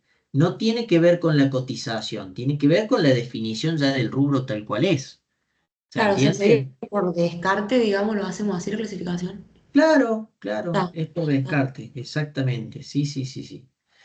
Y ahora, esto es lo que toma relevancia la cotización, porque yo digo, ¿está actualizado o no actualizado? ¿Qué les parece? Está actualizado. Está actualizado. sí. Si no tuviesen cotización, ahí están no actualizados, porque están al valor de cuando yo los compré. Pero al tener una cotización corriente, hacen que estén actualizados. Tener un valor de mercado, hace que esté actualizado. ¿Se entiende eso? Sí, profe. ¿Sí? Sí, sí, profe. Entonces siempre tengan cuidado en ver eso, si tienen o no cotización. Por ejemplo, vamos al 4 y ya después salteo algunos. Inversiones en acciones sin cotización, o sea que acá no tienen cotización. Los escucho. ¿Monetario o no monetario? No monetario. No No monetario. monetario. Muy bien. ¿Expuesto o no expuesto? No expuesto. No No expuesto. expuesto. ¿Actualizado o no actualizado? No actualizado. No actualizado. ¿Por qué? Porque no tiene cotización. Me hubiese dicho que esas acciones tienen cotización, hubiese sido igual, nada más que acá hubiese sido actualizado. ¿Estamos de acuerdo? Sí. Bien. Sí. Cuentas a cobrar en moneda local, sin intereses explícitos ni explícitos. Ni acá no dice nada, pero sería ni cláusula de ajuste. Cuentas a cobrar en moneda local sin intereses implícitos, ni explícitos, ni cláusula de ajuste. O sea, un crédito puro, ¿no? No tiene nada. ¿Monetario o no Monetario. monetario? ¿Eh? Monetario. Monetario. Muy bien. Estamos hablando de un derecho en pesos. Perfecto. ¿Expuesta o no expuesta? Expuesta. Expuesta. Bien. Estamos hablando de un crédito en pesos sin cobertura. Muy bien. ¿Actualizada o no actualizada?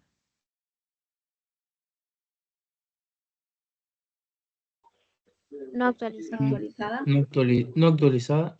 ¿Por qué no actualizada? Si yo le vendo a mi cliente por 500, ¿y cuánto me va a tener que pagar al final? No sería el mismo caso o sea, sería actualizada, digamos, no sería como la Claro, disponibilidad de moneda local. claro. Es actualizada. Acuérdense, al ser expuestas, tienen tienen un valor corriente, o sea, representan el valor en ese momento. Y si un crédito sin ningún tipo de cobertura, ni ninguna cuestión vinculada a congelamiento de precios, como puede ser si después el tema de los anticipos, que ahí cambia la historia, ese valor representa el momento en que venga el cliente y me pague, o sea, está actualizado. ¿Se entiende eso? Sí. Bien. A ver, vamos a saltear algo. Vamos a ir a, por ejemplo, el 10. El 10 es cuentas a cobrar indexados en moneda local. ¿Sí? ¿Qué significan indexados? ¿Se acuerdan de eso? ¿O sabe alguien qué es indexado? ¿No está ajustado eso? Sí, exacto. Tiene una cláusula de ajuste. Así es. Bueno, vamos. ¿Monetario o no monetario? Cláusula. Monetario. Monetario. ¿Cómo? Monetario. Monetario. Monetario, Porque es monetario. un crédito en pesos. Moneda Bien, local. en moneda local, exacto.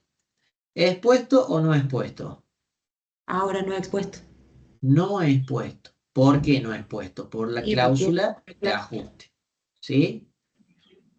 ¿Y está actualizado o no actualizado? actualizado. Está actualizado. Tener la indexación se va ajustando. ¿Se dan cuenta? ¿Van viendo cómo se clasifica? Sí, profe. ¿Sí?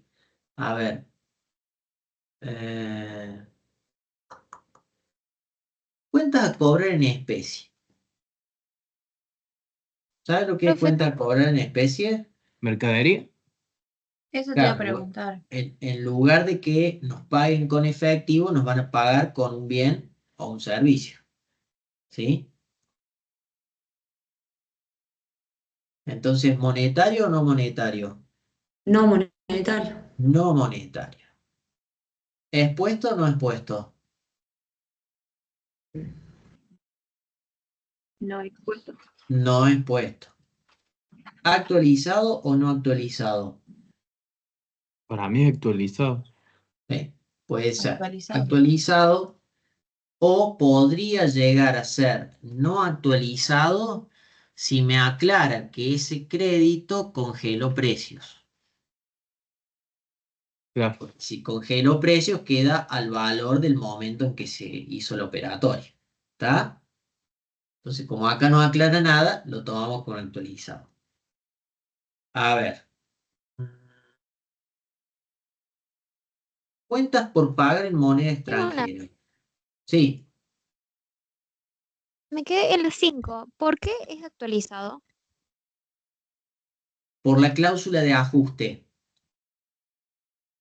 Ah, no, perdón, ese era el indexado. No, el 5 es un crédito puro.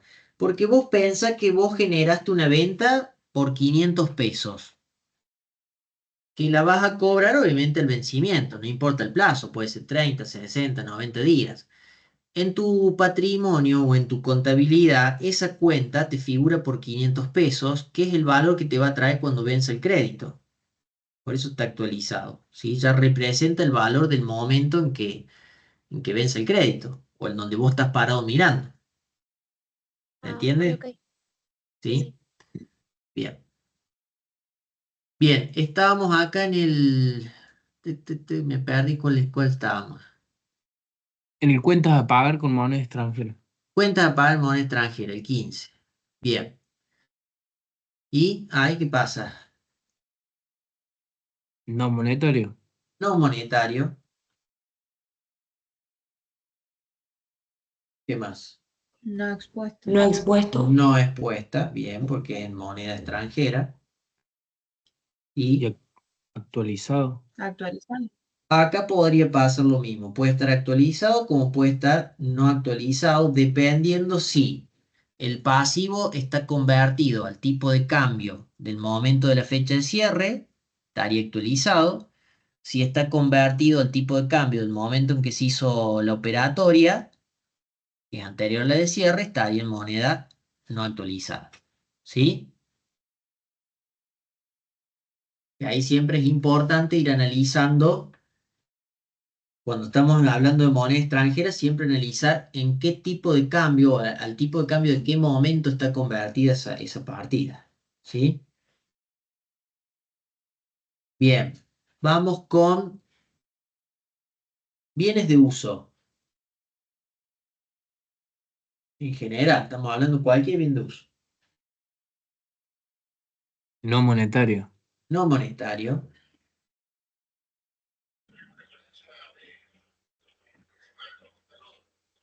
¿Qué No más? expuesto. No expuesta. Y actualizado.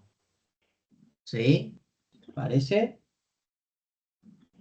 No actualizado sería. No actualizado. Recuerden que los bienes de uso, salvo que, igual todavía no lo vimos y tenemos un tiempo para verlo, pero que el bien de uso fuera revaluado y por lo tanto llevado a un valor corriente cierre, ahí estaría actualizado, pero en la mayoría de los casos el bien de uso queda a costo histórico, el valor de compra, ¿sí? El costo de adquisición, por lo tanto es un valor no actualizado. ¿Sí? Profe, una consulta. Perdón, ahí te dejo. Vuelvo a lo mismo. Esto no lo tomen como una ciencia exacta. Siempre tienen que, en caso concreto, ir viendo en moneda de qué momento está. Porque vuelvo a repetir, un bien de uso no hay duda que es no monetario y no expuesto. En eso no hay duda. Pero tranquilamente podría estar actualizado, porque si yo el bien de uso de repente lo compré en diciembre y cierro en diciembre, está actualizado. ¿Sí? Si yo a ese bien de uso le aplico este proceso que les dije recién, que hace que lo lleve de su costo histórico a un valor corriente, también está actualizado. Entonces es como que siempre tengo que hacer el análisis detallado. ¿Y si se le suma una mejora? Y si se le suma una mejora, lo mismo. O sea, Esa es ahí la lo que hay que pregunta. ver, lo que tendrías que ver al momento de la reexpresión es abrir el costo de ese bien de uso, porque va a tener un valor que corresponde al costo original, que vendrá del momento en que lo compraste, y el componente mejora desde el momento en que le hiciste. Claro. ¿Se entiende? Sí, sí. Pero en definitiva seguiría siendo un valor no actualizado. Claro. Sí, no sé, interrumpí ahí, alguien me quería preguntar otra cosa. No es lo que preguntó él en caso de la mejora que pasaba, pero ya Bien, está. perfecto. Bueno, vamos a, por ejemplo, Gastos pagados por anticipado, el punto 21. Gastos pagados por anticipado. Monetario. Va, porque no Bien. aclara si es moneda nacional. Bueno, pero está bien, pero vamos a interpretar que es en moneda nacional, ¿sí? Porque ¿qué es gastos pagados por anticipado? ¿Qué cuenta es?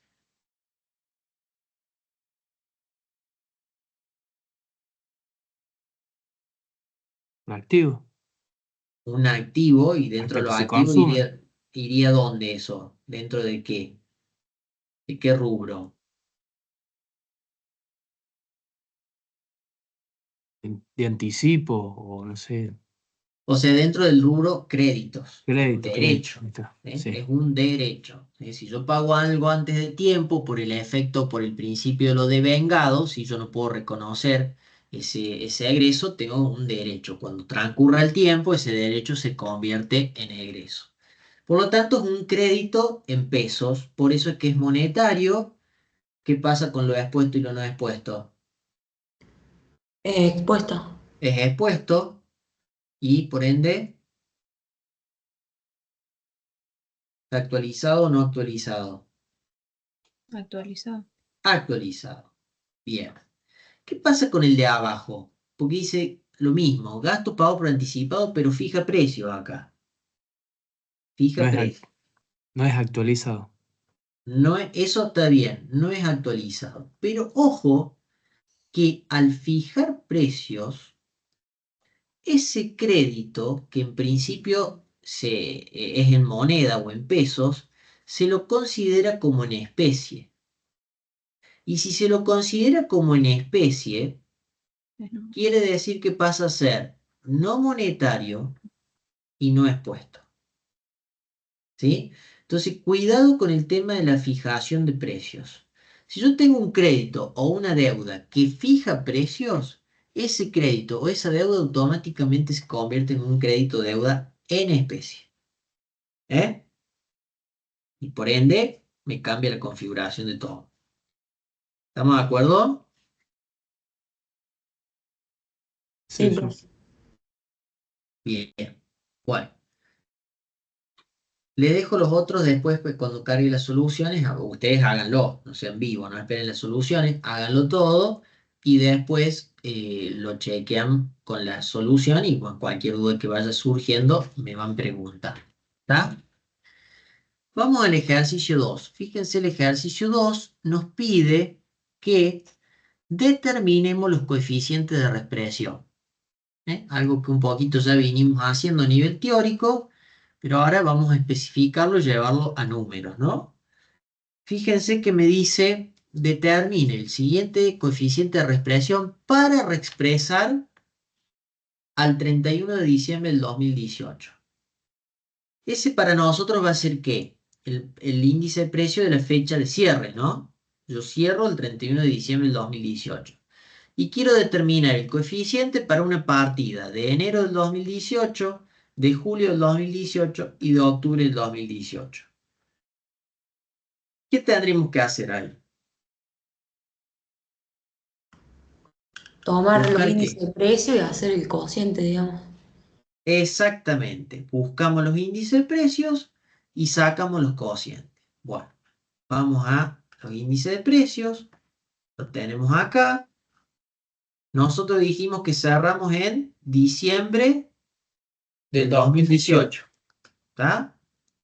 Vamos a ponerlo así.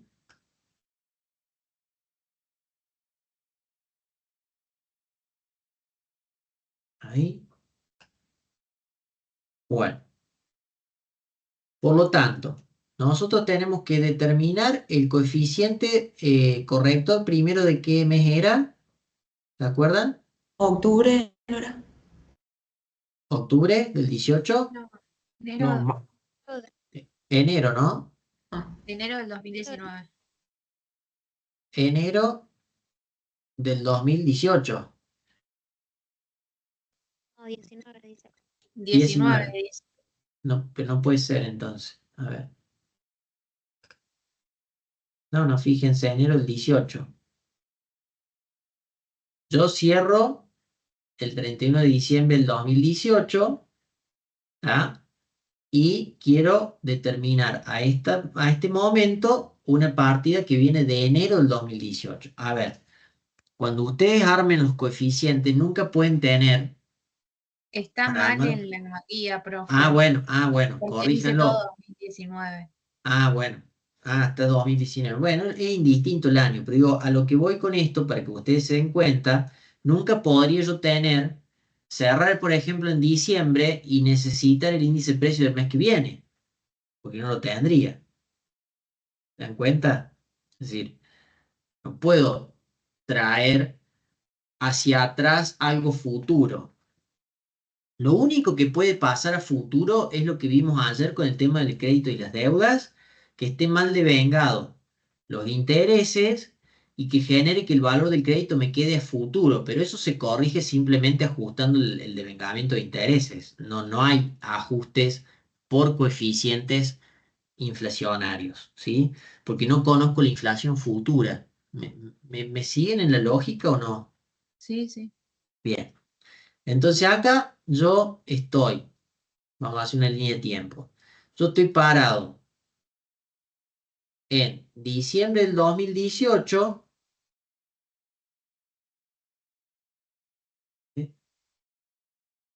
Paro en diciembre del 2018, acá estamos parados, y quiero conocer qué valor o qué poder de compra tendría hoy una partida que viene de enero del 18. ¿Estamos de acuerdo? Sí, Sí, profe. Entonces, ¿qué debemos hacer? El cociente va a ser el índice entre el IPC de diciembre del 18, ¿sí? Sobre el IPC de ¿qué mes? Enero. De enero del 18, ¿sí? Vamos a la tabla, fijamos diciembre del 18 son 184,2552 sobre enero,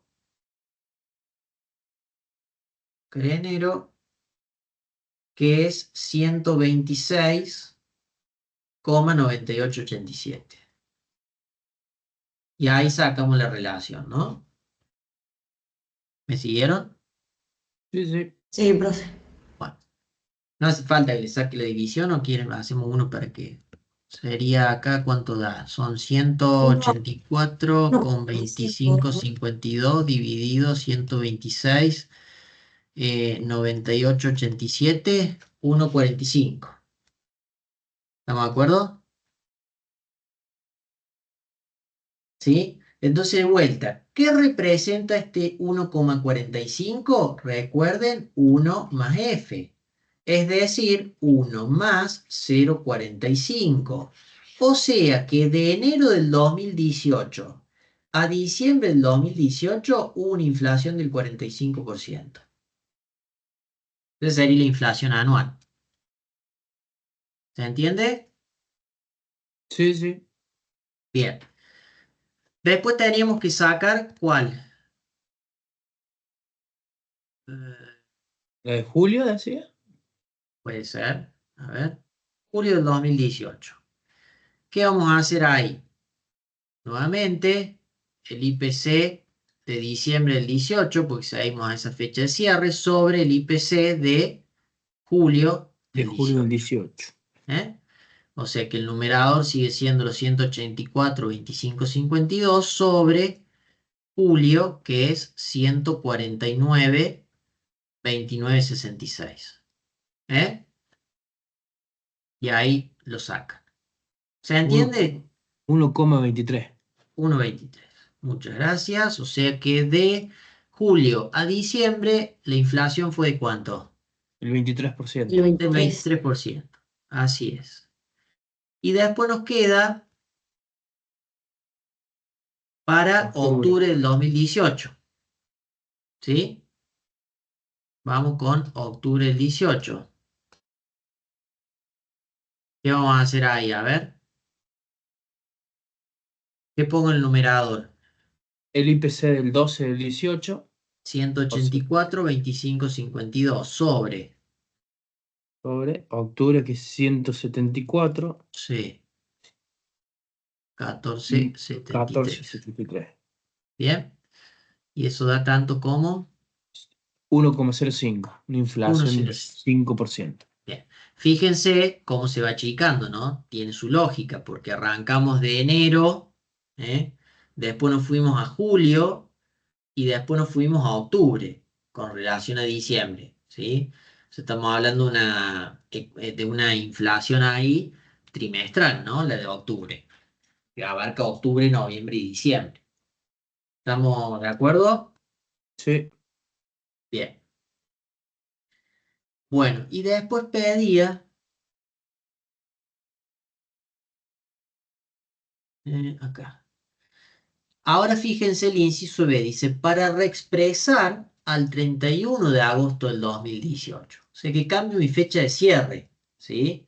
Ahora estamos parados en ¿dónde? En agosto del 2018.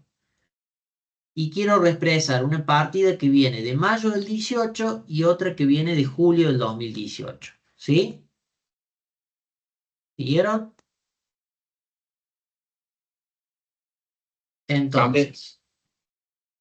Entonces, en el inciso B, para reexpresar ahora al 31 de agosto. Esa es mi nueva fecha de cierre.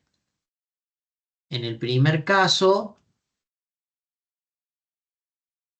me dice una partida de mayo. Entonces, ¿cómo saco ahí la relación? ¿Cómo me queda el numerador? Numerador te queda la IPC fecha de agosto. El IPC de agosto del 18 sobre sobre el IPC de De mayo. mayo del 18. Exactamente. Vamos a los números. Agosto del 2018 es 155,1034 y mayo del 18 es 139,5893. ¿Sí? Profe, una consulta. Sí. Acá no habría que hacer como el promedio, digamos, entre los tres, porque tenemos el medio junio, ¿no? Tenemos mayo y No, junio. no, ¿O porque no? vos Ah, estás tomando una partida que sí, viene de mayo. No es sí. una partida que engloba todos los meses, que es lo que Ah, planteaba bien, la norma, ¿sí? bien, Es bien. como si vos tomaras, por ejemplo, una venta que hiciste en mayo y la tenés que Ah, bien. llevar a agosto del 2018, ¿sí? 1,11 me da. 1,11, ¿sí? O sea que la inflación de mayo a agosto del 2018 fue de un 11%, ¿sí? Y nos queda a julio, ¿eh? O sea que acá, ¿qué vamos a hacer? IPC de agosto sobre el IPC de julio del 18. Numerador igual. Y el IPC de julio es de 149,2966. 1,03. 1,03. 3%. 3%. ¿Está Sí, bien? ¿Se entendió entonces cómo se llaman los coeficientes? Siempre numerador, la fecha en la que estoy. Denominador, el origen de la partida. Crucial siempre tener presente bien el origen de la partida. ¿Sí? Bueno, hacemos este y nos vamos. Fíjense, esto es para aplicar el proceso secuencial. ¿Se acuerdan? El proceso secuencial es este cuadrito que habíamos visto acá.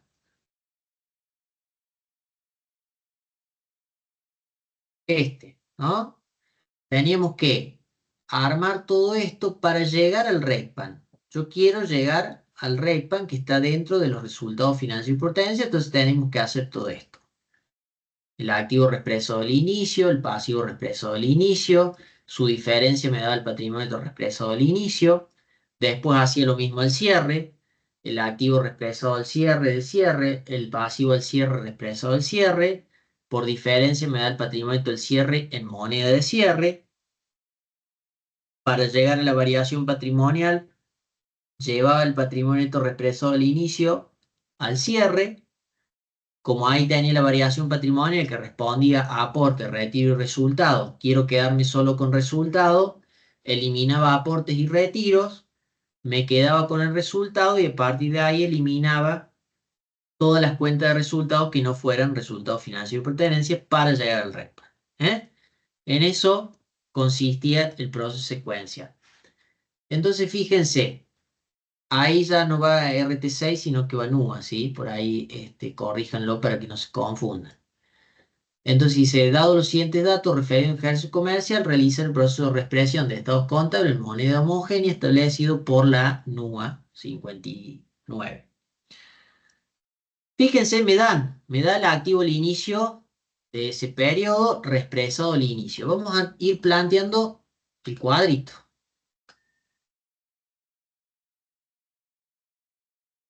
¿Qué hice? Acá. Ahí estamos.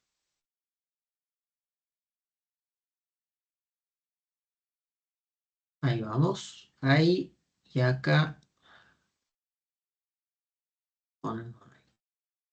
Entonces, ¿cómo era el cuadrito? Tenemos activo inicial, ¿no? A moneda de inicio. Con poder de compra inicial.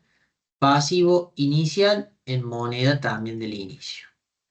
La diferencia me da el patrimonio neto inicial a moneda de inicio.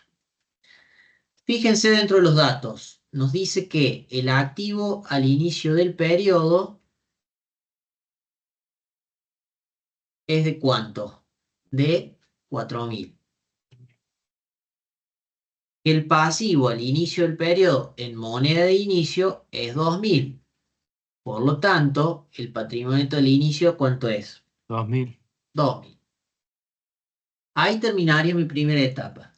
Me voy a la etapa de ahora el cierre, porque lo que voy a hacer es determinar el pasivo al cierre en moneda de cierre, perdón, el activo, y el pasivo al cierre en moneda de cierre. Por diferencia me va a dar el patrimonio neto al cierre en moneda de cierre.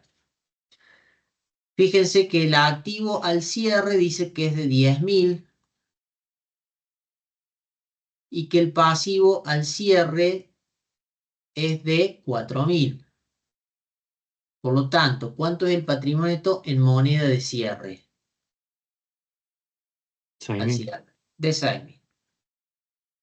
Bien, hasta ahí es donde yo digo que podría sacar la variación patrimonial y decir, bueno, el patrimonio varió en 4.000 pesos, pero esa variación sería en términos nominales o en términos heterogéneos, porque estoy comparando 6.000 que tienen poder de compra de cierre con 2.000 que tienen poder de compra de inicio. Entonces, para hacerlo homogéneo, ¿qué hago? Agarro estos 2.000 que están en mi inicio, en moneda de inicio, y los llevo a moneda de cierre. ¿Cómo logro eso? Aplicando el coeficiente anual de reexpresión, o sea, la inflación que hubo desde el inicio al cierre. ¿Tengo ese dato? No, pero si yo divido eso con lo otro, ¿no me da el coeficiente? No, porque estos no son índices de precio. Profe, pero ahí dice que está el coeficiente de reexpresión. Está, pero volviendo a lo que planteabas vos, ¿quién habló ahí recién? Perdón que no los veo. Yo. Sí, pero ¿cómo es tu nombre? Pues no veo, tengo la pantalla Ah, y no los veo. Nico. Nico, vos fíjate que, acordate que para determinar los coeficientes de reexpresión tenés que hacerlo sobre índices de precio, que es lo que te mide la variación de los niveles de precios, ¿sí? Si Sí, vos sí. dividís esto con esto, sí, te va a dar un número, pero estás trabajando con valores, con valores contables, digamos. Ahí te daría una variación porcentual de cómo varía tu patrimonio neto, pero también en términos heterogéneos, ¿no? Sí, sí, sí. Entonces, fíjense, como dice allí la compañera, en el último dato tenemos que la inflación de todo el periodo fue, en realidad nos da directamente el coeficiente, no quiere decir, desagregando ese coeficiente, que la inflación que hubo fue del 80%, ¿sí? Entonces, ¿qué hago? 2.000 por el coeficiente 1.8, ¿sí? ¿Cuánto da eso?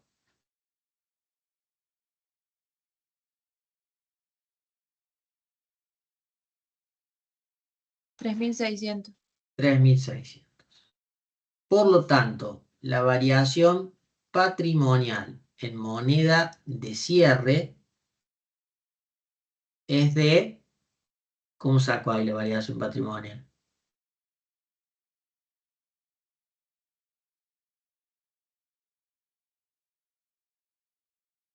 Perdón, ¿de dónde sacaron el 1,8? El 1,8 está al final del enunciado. Fíjate, dice coeficiente de reexpresión del periodo E, 1,8. Ah, gracias. De nada. Bueno, ¿cuánto da la variación patrimonial entonces? 2.400. 2.400. ¿Sí? Diferencia entre el patrimonio de moneda de cierre contra el patrimonio inicial, también en moneda de cierre. Son valores homogéneos. ¿Qué queríamos hacer con todo esto? Llegar al RECPAN. ¿El RECPAN dónde está metido? Está metido en los 2.400, específicamente dentro del resultado por tenencia que está metido dentro del resultado del ejercicio. Pero como la variación patrimonial, además del resultado del ejercicio, tiene los aportes y los retiros, necesito eliminar todo lo que es aportes y retiros, ¿sí? Para quedarme solamente con el resultado del ejercicio. Entonces, fíjense qué dice acá en el enunciado. Dice, variaciones del patrimonio neto experimentadas en el periodo E, ajustadas al cierre del mismo, excepto el resultado del periodo. Me dice acá, ajustadas al cierre del mismo, excepto el resultado del periodo, disminución, dice, por aportes y o retiro de los propietarios de 1.000. O sea, ¿qué me está diciendo todo eso? Que de la variación del patrimonio, de las distintas variaciones patrimoniales, que corresponden estrictamente a aportes y retiros, porque se actúa lo que es el resultado del periodo, nos da una disminución de 1.000, ya en poder de compra, ¿sí? De cierre. ¿Está? Entonces, como acá lo que nosotros tenemos que hacer es sumar o restar los aportes o retiros, porque lo que busco, decíamos, era eliminar los aportes y retiros, ahí ya me lo da neteado. Me dice que la variación por aportes y retiros me da una disminución de 1.000. ¿Me siguen en lo que dice el enunciado? ¿Se entiende?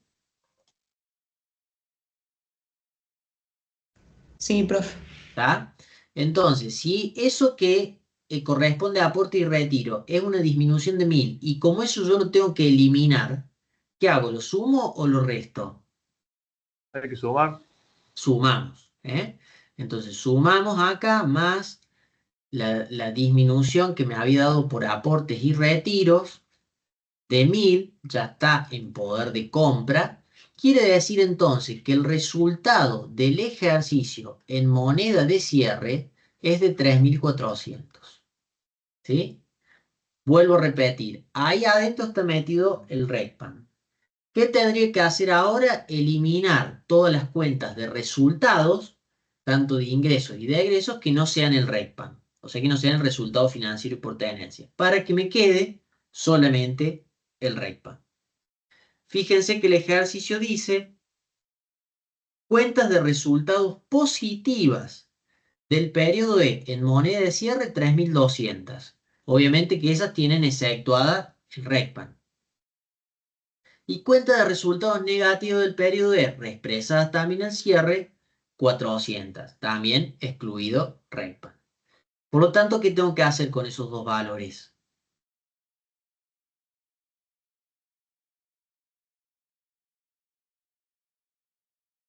Yo tengo el resultado del ejercicio en donde tengo el RECPAN y después tengo todas las cuentas de resultados que no tienen el RECPAN. Por diferencia, ¿qué me va a dar? El RECPAN. Entonces las elimino. ¿Qué hago con las cuentas de resultados positivos? ¿Las sumo o las resto?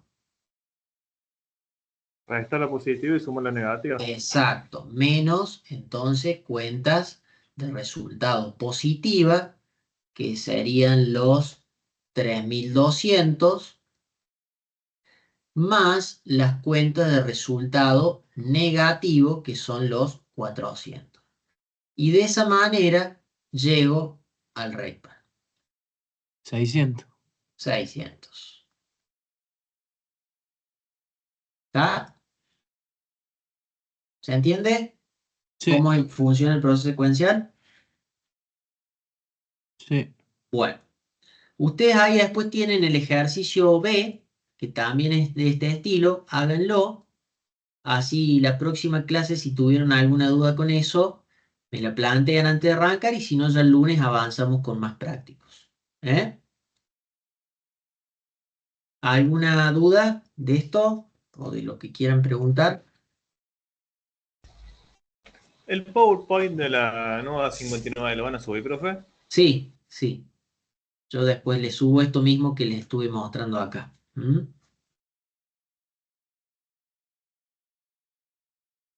Bueno, ¿listo? Nos Listo, vemos entonces profe. el lunes. Muchas gracias. Nos vemos el lunes. Nos vemos, que anden bien. Nos vemos. Gracias, Chao. profe. Chau, chau.